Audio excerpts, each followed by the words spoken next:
নমস্কার বন্ধুরা, মুখরোচকে আপনাদেরকে আরও একবার স্বাগত জানাই। শুক্তো এই শব্দটি শুনলেই যেন আমাদের মনে ভেসে ওঠে মা ঠাকুমার হাতে বানানো অনন্য এক বাঙালি খাবারের ছবি। গরমের দিনে গরম গরম ভাত আর ঠান্ডা ঠান্ডা দুধ শুক্তো খাওয়ার মজাই আলাদা। তো বন্ধুরা, আজ আপনাদের জন্য নিয়ে এসেছি মা ঠাকুমার হাতের বানানো সেই স্পেশাল দুধ শুকনো রেসিপি। আসুন শুরু করা যাক।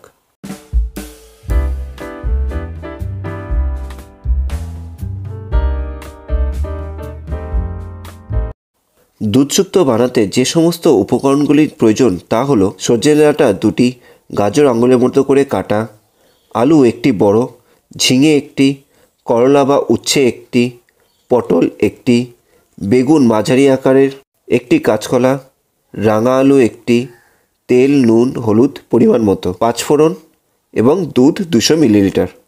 পদ্ধতি: প্রথমে সব সবজি আঙুলের মতো করে বা মাঝারি আকারে কেটে নিন। এবার ভালো করে ধুয়ে নিন।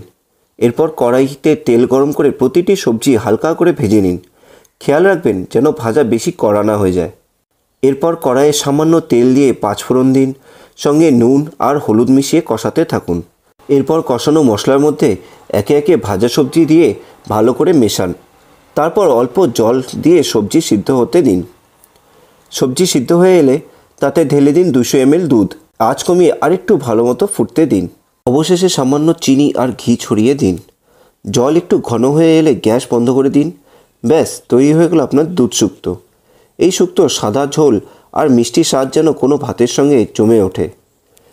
তো বন্ধুরা, এই ছিল মা ঠাকুমার স্পেশাল দুধ শুক্তোর রেসিপি। আপনাদের কেমন লাগলো তা অবশ্যই কমেন্টে জানাবেন। আর এমন আরও রেসিপি পেতে আমাদের পেজটি ফলো করুন এবং ভিডিওটি শেয়ার করতে ভুলবেন না।